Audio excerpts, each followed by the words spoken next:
Midi 13h. Débat première. Bertrand Haine.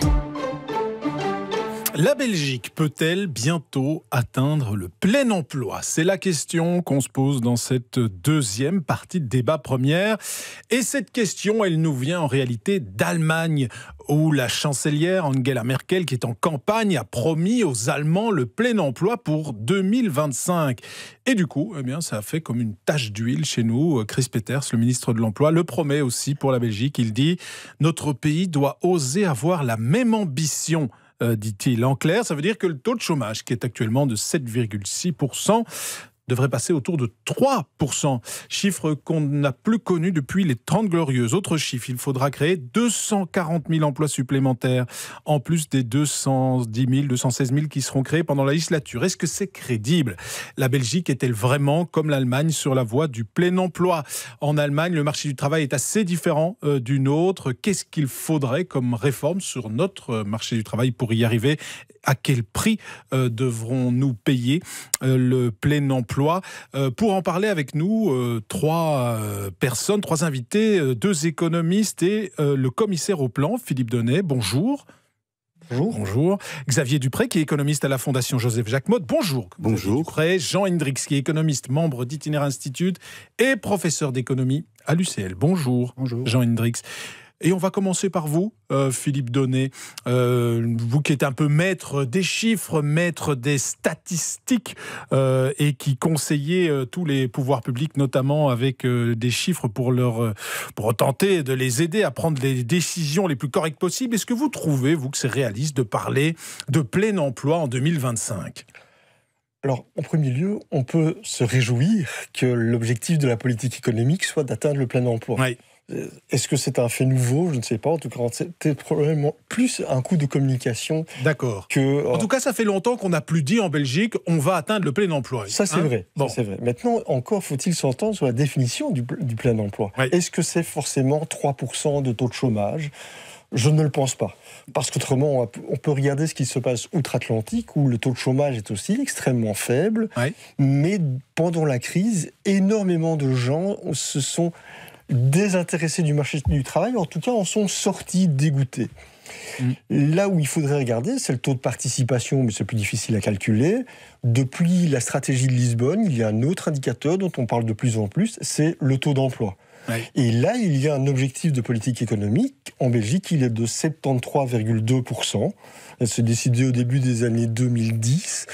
Et force est de constater que nous n'y arriverons pas, puisque dans nos prévisions, en 2020, nous devrions atteindre 70% de taux d'emploi. Oui, donc pour vous, le plein emploi, en tout cas en 2025, disons que ça vous paraît un petit peu optimiste. En tout cas, il faut y tendre. En tout cas, de manière naturelle, on n'y arrivera pas. C'est plutôt l'objectif de n'importe quelle politique qui s'occupe d'emploi, de se dire qu'on va diminuer le chômage jusqu'au le maximum possible. Tout à fait. Voilà. Mais bon.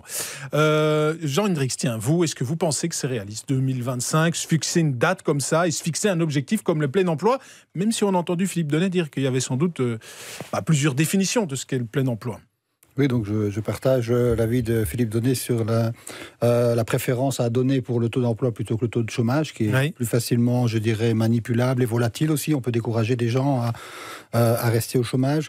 Mais sur la difficulté donc d'atteindre le taux d'emploi, ne serait-ce que l'objectif de 73,2 en 2020, je voudrais quand même faire remarquer que c'est une moyenne, ce chiffre-là, mais quand on commence à regarder dans le détail, on constate que, par exemple, chez les femmes, c'est 63%. Oui, l'objectif, c'est d'arriver à 73%. Donc, il y a 10 points à gagner. Et en plus, chez les femmes, la moitié des femmes sont à temps partiel. Donc, c'est du taux d'emploi à temps partiel. On est déjà largement en dessous de l'objectif. Si je regarde les seniors, les gens qui ont plus de 55 ans, on descend à 45%. Et je rappelle, l'objectif serait d'arriver à 73%. Donc, ça me semble assez difficile à envisager. Et si je regarde maintenant, encore, le taux le plus bas, c'est les faiblement qualifiés. Où on a un gros problème en Belgique. Pour les faiblement qualifiés, c'est-à-dire ceux qui ont au plus, si vous voulez, le diplôme du secondaire supérieur, on est à 36%. Donc seulement 1 sur 3 à l'emploi. Et je ne parle pas encore des migrants. C'est une population très difficile à insérer sur le marché du travail. Donc, je dirais, on peut rêver en grand, même si on reprend les rêves d'Angela Merkel, le taux de chômage, il est de 3,9. Oui, donc arriver à 3, c'est pas très difficile. Il y a plus grand chose à gagner. Nous, on doit réduire de moitié. Donc, oui. Deuxième avis, on va dire circonstancié, voire même circonspect sur le plein emploi en Belgique en 2025 avec vous. Et il nous reste Xavier Dupré pour terminer ce tour de table. Xavier Dupré, je le dis, économiste à la Fondation Joseph Jacquemotte. Est-ce que vous êtes aussi sceptique que Jean Hendricks ? Oui, également. Il faut prendre ces chiffres avec beaucoup de scepticisme. Effectivement, le taux d'emploi est le meilleur indicateur de la participation d'une population sur le marché du travail.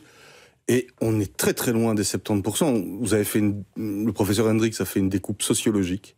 Mais si on fait une découpe régionale aujourd'hui, à Charleroi, dans l'arrondissement de Charleroi, on est à un taux de participation, un taux d'emploi de 50%. Alors, bon, on peut toujours citer les chiffres américains ou britanniques. La réalité du marché de l'emploi dans ces pays, c'est qu'énormément de gens se sont découragés, sont sortis du marché du travail, en ont été sortis de fait aussi, parce qu'ils n'avaient plus le bénéfice d'allocation de chômage, et se sont retirés dans des situations de petits boulots, de précarité, et en fait... ils sont sortis des statistiques, c'est ce que vous voulez dire. Ils sont sortis des statistiques. C'est un effet statistique, c'est pas un effet exactement, réel. Exactement. Ils sont sortis des statistiques, mais ils ne sont pas sortis du sous-emploi ou du mal-emploi. Sûrement pas. Oui. Et ce qui se passe en Allemagne, Philippe Donnet, est-ce que ça peut vraiment au moins inspirer les politiques belges ? Bon, actuellement, je crois que c'est Jean Hendricks qui le disait, c'est 3,9% le taux de chômage en Allemagne, ce qui fait qu'il ne reste plus grand-chose jusqu'au plein emploi. On sait qu'en Flandre, notamment dans certaines provinces flamandes, on est quasiment au plein emploi, à 4% de chômage. Est-ce que ça peut inspirer des recettes allemandes, ce qui se passe en Belgique ? Nous aurions été bien inspirés de nous inspirer plus tôt. Dans les années 90, l'Allemagne était l'État malade de l'Union européenne. Ils ont pris un certain nombre de décisions courageuses du point de vue politique. Mais il faut savoir aussi que l'industrie s'est en elle-même restructurée, a revu toute la chaîne de valeur avec les autres pays de l'Europe de l'Est. Maintenant, regardons quand même un peu la Belgique de manière prospective. Est-ce que c'est possible ? Je pense que nous avons déjà un certain nombre de points de bottleneck, comme un entonnoir, où le taux de chômage, le nombre de personnes administratives au chômage est d'à peu près 445 000 en projection à la fin de période chez nous. La réserve d'emploi n'atteint même plus ce nombre. Oui. Il y a un certain nombre de personnes qui sont très éloignées du marché de l'emploi, qui n'ont plus travaillé depuis plusieurs années ou qui n'ont pas les qualifications requises sur le marché du travail. Il y a déjà tout le problème de la formation initiale qui doit être plus en adéquation avec les demandes du marché du travail, mais il faut améliorer la formation tout au long de la vie et pas uniquement jusqu'à 40, 45 ans et après on ne forme plus parce que ça ne va plus autant rapporter. Oui. Avec cette possibilité de relever l'âge légal de la pension, il va falloir revoir tous les mécanismes au sein de la carrière. D'accord. Alors, Jean Hendricks, est-ce qu'on sent bien, il y a des pistes, la formation, etc., mais ça veut dire qu'on est quand même condamné à garder encore plusieurs années, et au moins jusqu'en 2025, un taux de chômage assez élevé. On n'arrivera pas à baisser le chômage comme ça si vite que le prétend Chris Peters, quoi. Si, on doit. On doit, mais si on est réaliste... Je vais vous donner des chiffres quand même un peu plus... Il y a une urgence, il y a vraiment une vraie urgence. Donc je vais vous prendre un chiffre. C'est le taux de chômage des jeunes. Dans ce pays, c'est 20%.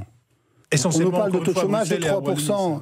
Non, globalement pour le pays. Le taux de chômage des jeunes, c'est 20%. C'est 3 fois le taux de chômage des jeunes en Allemagne. C'est 3 fois le taux de chômage des jeunes en Suisse, par exemple. C'est 3 fois le taux de chômage des jeunes au Danemark. Alors pourquoi j'ai pris ces 3 pays ? Parce que c'est 3 pays où on a eu une politique volontariste de l'emploi, notamment sur les jeunes, avec des politiques de formation en alternance. Je sais que c'est beaucoup à la mode maintenant. Les politiciens commencent à comprendre l'intérêt de cela. Mais cette notion de formation en alternance, comme... on vient juste de le mentionner, cette idée de décloisonner l'école, d'avoir une école et des formations plus en adéquation avec le marché du travail, et en alternance donc avec le marché du travail, c'est fondamentalement une direction dans laquelle tous les gouvernements, à tous les niveaux de pouvoir maintenant, sont d'accord. Mais donc il faut s'entendre sur la manière de le faire. Et la manière de le faire, ça passera notamment par une bien meilleure coordination entre la communauté française et la région wallonne chez nous. D'accord. Parce que la formation est d'un côté, l'enseignement est de l'autre. Plusieurs années ça ne veut pas dire une génération. Non, ça peut aller très vite. Non, je ne suis pas d'accord. Non, pas du tout. La Flandre est en train de prendre des mesures très radicales à ce niveau-là, avec notamment la Fédération de la chimie, et mettre en place des contrats des contrats de formation avec des grosses entreprises et diverses écoles pour véritablement organiser concrètement et très rapidement pour une nouvelle génération de jeunes ces formations en alternance. Et on peut aller très vite là-dessus. Il y a un auditeur qui est d'accord avec vous, c'est Nicolas sur la page Facebook de la RTBF. Il a dit le taux de chômage est relativement bas en Flandre, il reste très élevé en Wallonie. Une des différences entre la Flandre et les deux autres régions se situe au niveau du taux de personnes très peu qualifiées. Une corrélation très nette entre le taux de chômage structurel et le taux des personnes peu qualifiées. On a Patrick qui nous dit le taux d'emploi, le plein emploi en 2025, à part la Troisième Guerre mondiale, je ne vois pas trop, nous dit Patrick. Et puis Pierre qui nous dit Angela Merkel a fait comme les Anglais, le résultat c'est du travail sans contrat, une multitude de petits jobs. Et quand j'entends le Premier ministre dire job, c'est qu'il en faudra 3 emplois. Les commentaires disent-ils, tu n'y comprends rien, etc. 3 petits points, je ne vais pas aller plus loin. Xavier Dupré, sur ce qui vient d'être dit, sur la capacité d'agir assez rapidement, notamment sur la formation pour diminuer le taux d'emploi, et puis sur ce dernier commentaire de notre auditeur qui disait l'Allemagne c'est job, mais il faut 3 jobs. Alors, tout d'abord, en ce qui concerne la formation professionnelle, le lien entre formation professionnelle, école, entreprise, dans les pays de l'axe alpin, ou pas seulement l'Allemagne, l'Autriche, la Suisse, c'est quelque chose de très ancien. Ce sont des systèmes qui se sont structurés dès la moitié du 19e siècle. Il y a des études du Suisse Petit A qui sont absolument fabuleuses là-dessus. Ah bon ? Et on ne va pas vraiment y arriver en 5 ans en Wallonie. Par contre, il est clair que l'enseignement, il y a un déficit de formation technique et scientifique côté francophone du pays, et ça demande une régionalisation au moins d'une partie de l'enseignement, parce que là, il y a une adéquation à avoir avec des politiques économiques. C'est un autre débat qu'on pourra ouvrir. Mais ça ne se fera pas en 5 ans, ça ne se fera pas en 5 ans. Alors, en ce qui concerne l'Allemagne, alors tous les jobs ne sont pas des jobs peu qualifiés ou mal payés, mais effectivement, on constate de manière, sur le plan macroéconomique, un blocage de la consommation des ménages en Allemagne. Il y a réellement une pression sur les salaires, et c'est une des raisons de la compétitivité allemande, c'est pas la seule d'ailleurs. Mais en tout cas, il y a une pression sur les salaires, et là, c'est un modèle qui est relativement peu exportable. On peut tous être compétitifs à ce prix-là, mais nous serons en surproduction. Là, c'est une pression déflatoire sur l'économie. Donc, je crois malheureusement qu'il ne faut pas non plus idéaliser le modèle allemand. Il n'y a pas que des jobs mal payés en Allemagne. Je dirais, être technicien chez Siemens, c'est sans doute un des jobs les mieux payés d'Europe, mais il y a aussi ce type de job. Une certaine dualité est en train de s'installer sur le marché du travail. Je ne pense pas que ce soit quelque chose de généralisable, en tout cas, toute l'Europe. Et Philippe Donnet, vous disiez, on aurait dû s'inspirer de l'Allemagne depuis longtemps déjà. En tout cas, le véritable scandale, c'est qu'il y a encore des gens qui quittent l'école sans qualification, en adéquation avec les conditions minimales du marché de l'emploi. Il y a encore des gens qui quittent le niveau d'humanité sans leur diplôme. Voire même en état d'illettrisme. C'est ça le chèque de notre système de formation. Or, le nombre... désolé, on est économiste, donc le stock de personnes peu qualifiées ne cesse encore d'augmenter à l'heure actuelle. Ah oui, c'est pas en train de s'améliorer. Or, le nombre d'heures travaillées par les peu qualifiés ne cesse de diminuer parce qu'on n'en a plus besoin. Et dans notre modèle économique développé depuis les années 70, c'est-à-dire qu'on a remplacé des gens peu qualifiés par des machines, nous sommes arrivés au bout de ce modèle-là. Parce qu'on a fait moins de création d'emplois par rapport à la productivité. Il faudrait arriver à un modèle où il y a une croissance de la productivité et croissance de l'emploi, comme dans la plupart des économies occidentales. Et Sylvie nous dit qu'il faudrait peut-être commencer par définir le plein emploi par un taux d'emploi et des emplois correctement rémunérés et dignes plutôt que par la baisse d'un taux de chômage qui peut résulter de politiques diverses, exclusion, multiplication des temps partiels, emplois précaires, etc. Nous dit Sylvie. On continue d'évoquer le plein emploi en Belgique, le mirage ou l'idéal du plein emploi en Belgique juste après ça. Débat première. Bertrand Haine. Le plein emploi en Belgique, est-ce que c'est un mirage, un idéal ? On en parle depuis que Chris Peters a promis qu'en 2025, il fallait, nous aussi, tenter le plein emploi comme en Allemagne, où Angela Merkel l'a promis aussi pour cette même date.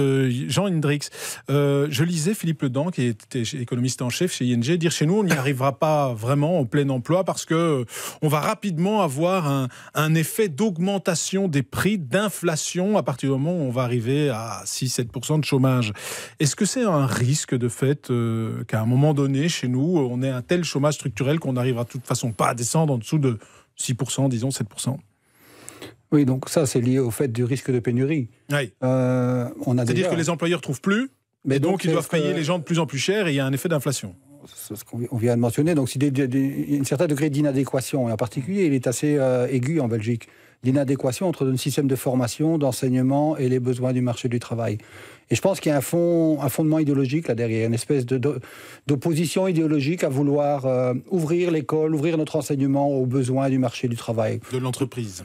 Et à l'entreprise. Et ce lien, il y a quand même un désamour, si je puis dire, entre les enseignants et le monde de l'entreprise. Et je pense que la société moderne, maintenant, exige peut-être d'être un peu plus ouvert là-dessus, sans être naïf non plus. Il ne faut pas non plus que l'école devienne un instrument de formatage des travailleurs, mais quand même, au final, elle a aussi cette obligation d'arriver à mettre à l'emploi les jeunes qui ont passé des années dans l'enseignement, ne serait-ce que pour eux, vis-à-vis d'eux, leur donner un espoir d'avoir un réel emploi et de pouvoir vivre une vie autonome et indépendante de leurs parents. Et ça devient un vrai problème aujourd'hui avec des jeunes qui retournent chez les parents parce qu'ils n'arrivent pas à se stabiliser à l'emploi, ils tardent à former un ménage, ils tardent à avoir des enfants. Enfin, tout ça, ce sont des symptômes assez graves de la situation dans laquelle on est. C'est pour ça que je dis, on ne peut pas attendre 10 ans et on doit vraiment réfléchir à des mesures qui ont des effets immédiats. Et je pense qu'il y a des mesures à petite échelle qui très rapidement peuvent se généraliser, comme ce que la Flandre est en train de nous montrer en matière de formation en alternance. Je pense qu'il faut trouver rapidement un accord au niveau francophone pour pouvoir avoir des synergies plus grandes entre le monde de l'entreprise et le monde de la formation et de l'enseignement.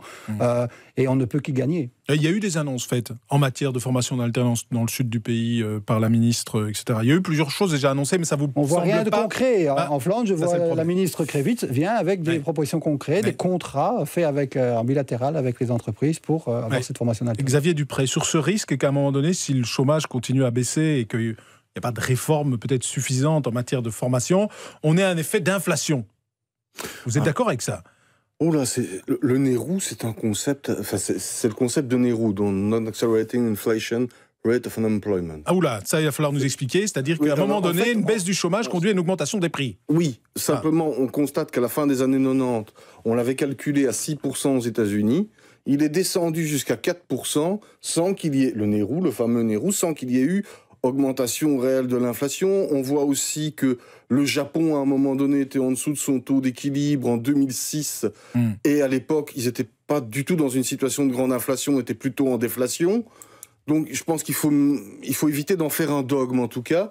Ce qui est très clair, c'est qu'effectivement, en Belgique, il y aura sur certains postes qualifiés des pénuries. Maintenant, elles ne doivent pas être exagérées non plus. Oui. Quand on voit certaines professions scientifiques aujourd'hui qui sont occupées pas par des jeunes Belges parce qu'il n'y a pas assez de qualifications techniques en Belgique, mais par des gens qui viennent d'Europe de l'Est où il y a une tradition de formation technique, industrielle et scientifique, ils occupent leur poste avec un job, avec un salaire belge et ils sont très contents d'avoir ce qu'ils ont. Donc, Mais quand je vois les offres du Forum et la liste des métiers en pénurie, il y a des choses comme la boucherie, il y a des mécaniciens de chantier, enfin il y a des choses qui ne sont pas non plus extrêmement qualifiées, Xavier Dupré.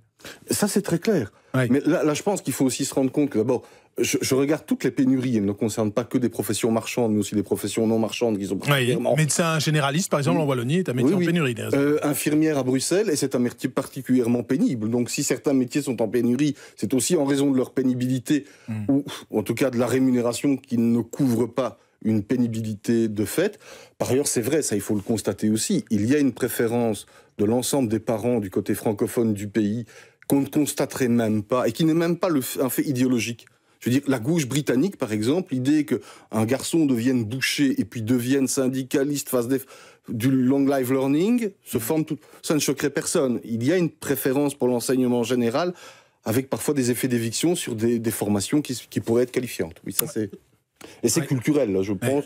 Philippe Donnet, qu'il y ait des métiers à un moment donné en pénurie, c'est normal, c'est le cycle. Moi, ce qui me paraît inquiétant, c'est que le métier de boucher ou de boulanger est en pénurie depuis des années, des lustres. Sans qu'il y ait de capacité des pouvoirs publics à orienter la formation vers cela. C'est ça qui est inquiétant. Il y a un auditeur ici, et je vous donne le message parce que beaucoup d'auditeurs qui ont participé au débat sur Facebook depuis qu'on a lancé le sujet disent la même chose. Ils disent, mais le plein emploi, mais pourquoi faire ? Les travailleurs sous-payés, taillables et corvéables à merci, c'est le rêve patronal. Philippe Donnet, est-ce que le plein emploi implique la flexibilité plus grande du marché de l'emploi? Parce que c'est ça ce que beaucoup d'auditeurs redoutent. C'est que finalement, pour arriver au plein emploi, on flexibilise. C'est toujours un équilibre. Quand on donne une flexibilité, elle doit aller dans les deux sens. Comme les droits. Je pense qu'on s'est un peu assis sur les droits acquis uniquement. Enfin, tout le monde ne sera pas d'accord avec ça. Mais donc, il doit y avoir un équilibre à cet égard-ci. Et notre modèle social, dans la situation actuelle, et je rejoins Jean sur cette question-là, Jean Hendricks, il y a véritablement urgence pour le financement de notre modèle social. Il n'y a pas que les pensions qui sont en cause là-dedans, c'est l'ensemble du modèle social et de nos solidarités qui sont en question. J'utilise à la fois le terme de flexibilité et de solidarité dans la même phrase. C'est bien à dessein, les deux choses vont ensemble. Et il faut rétablir un certain équilibre intergénérationnel qui n'est plus là depuis des décennies. On va aller chez Jean Hendricks. Xavier Dupré, réaction à ça? Alors, moi, je pense qu'en fait, j'étais dans un groupe de travail à la UGTB à Liège vendredi. Ce qu'on voyait, c'est qu'à un moment donné, il y a des gens qui vont tout simplement en sortant du chômage ou en changeant tout simplement de statut et en gagnant parfois 50 € de plus, perdent toute une série d'avantages. Et il y a quelque chose qui doit être fait pour gommer progressivement les avantages qui sont donnés aux personnes. Parce que quand on gagne 50 €, si on perd toute une série d'avantages, la réponse austéritaire, c'est de dire il faut plus d'avantages pour les chômeurs, mais là, on n'est plus dans la solidarité. Mais on est dans la remise en cause radicale d'un modèle social. Il faut envisager ça de manière progressive. Là, il y aurait une réflexion très très riche et très pluridisciplinaire à avoir et sans figer des positions très très idéologiques. Mais on n'en est pas là en Belgique pour le moment. Et c'est pas avec les déclarations de Chris Peters qu'on va aller vers ça. Je veux dire, là, c'est du messianisme là pour le moment. Jean Hendricks, vous parliez tout à l'heure des plus jeunes sur le marché de l'emploi. Vous avez vraiment voulu insister là-dessus. Mais je disais que le chômage structurel, c'était plutôt les travailleurs âgés qui posent un problème, j'ai envie de dire. Oui, il faut travailler sur les deux bouts, mais franchement, je trouve qu'on ne parle pas assez du chômage des jeunes et c'est vraiment un scandale. C'est vraiment un scandale. Je suis désolé, je vais le répéter, je terminerai là-dessus ce débat, mais vraiment le chômage des jeunes. Je ne sais pas, moi, dans la presse, il fallait voir combien de fois on mentionne ça, mais c'est le drame belge. C'est vraiment le drame belge. Et vous dites bien belge, parce qu'en Flandre aussi, elle est touchée par ça, alors. Oui, c'est belge, c'est un drame belge. Et donc, qui est beaucoup moins marqué, justement, dans les pays voisins. Bon, c'est bien de comparer sur la compétitivité, le niveau des prix, tout ça. Mais là, on a un sérieux problème. Donc, ce que nous montrent des pays voisins, c'est qu'il y a moyen d'éviter ça. Et pourquoi on doit éviter ça? Parce que vous cassez une génération. Quand un jeune commence sa vie au chômage... et qu'il y reste pendant un certain nombre d'années, vous savez, l'avenir n'est pas rose du tout à ce moment-là. Et donc, ça a des effets délétères et sur le long terme, avec notre jeunesse, on a vrai. Et pour revenir sur la question intergénérationnelle, elle est flagrante maintenant. On regarde, c'est pas seulement en Belgique, ça par contre, mais on regarde que si on regarde l'évolution des salaires sur les 10 dernières années, pour les gens qui sont à l'emploi, eh bien, ça a baissé. C'est du jamais vu. Ça a baissé. Par contre, sur ceux qui sont au chômage, à la pension maintenant, ça a augmenté. Et donc, il y a une espèce de glissement qui se fait de manière imperceptible, de transfert des ressources, parce que moi, j'appellerais en un mot une solidarité vieillissante, où, évidemment, on n'hésite pas à augmenter les petites pensions et tout cela. OK, tout le monde trouve ça naturel, mais on ne se pose pas la question que des gens, aujourd'hui, et des jeunes ménages sont à l'emploi et sont en situation de pauvreté. Voilà la réalité. Philippe Donnet, solidarité vieillissante. Les jeunes sont véritablement importants et de travailler sur leur formation et leur capacité à continuer à se former tout au long de leur carrière pour que la révolution de la robotique ne soit pas un coût, mais une chance pour notre pays. Il ne faut pas arrêter de voir que la robotique, c'est autant de dizaines ou centaines de milliers d'emplois en moins. Il y a aussi des opportunités probablement bien plus grande, mais qu'on ne connaît pas encore, parce que sinon, au XVIIIe siècle, nous aurions dit que nous serions tous restés au champ, et nous avons quand même progressé. Et je terminerai quand même par dire que dans toutes les enquêtes sur le bien-être, le premier facteur d'intégration, c'est le travail. Et ça, c'est les Belges qui le disent. Xavier Dupré, là-dessus. Et puis, sur le fait peut-être que on parlait tout à l'heure de solidarité vieillissante. Il faudrait peut-être prendre des mesures plus radicales pour aider cette génération et aider les jeunes. Et notamment quand on évoque le fait qu'il faudrait quasiment obliger des formations où les chômeurs, qui sont les jeunes chômeurs, à choisir des métiers en pénurie, des formations qui mènent à des métiers en pénurie? D'abord, je pense que... oui. Là, ça nous éloigne un petit peu du plein emploi, mais enfin, bon, voilà. Ça nous éloigne du plein emploi. Alors, forcer un jeune sans lui donner la motivation, à un moment... En fait, la plupart du temps, moi je suis favorable à l'accompagnement des chômeurs. Et un paquet de gens dans les syndicats, ils sont favorables, mais que ce soit un accompagnement social où on motive vraiment quelqu'un. Parce que 9 fois sur 10, ça va aboutir à une décision d'exclusion parce que la personne n'est pas en situation de prise de capacité. Je veux dire, on ne responsabilise pas aussi facilement quelqu'un qui est resté 3 ou 4 ans loin du marché du travail et d'une insertion sociale. Et ça ne peut pas se faire en 3 interviews, en 10 minutes. Là, on exclut quelqu'un. C'est comme ça que ça va se passer. Mais on fera baisser les chiffres du chômage. Et là, M. Petersi sera peut-être content. Oui.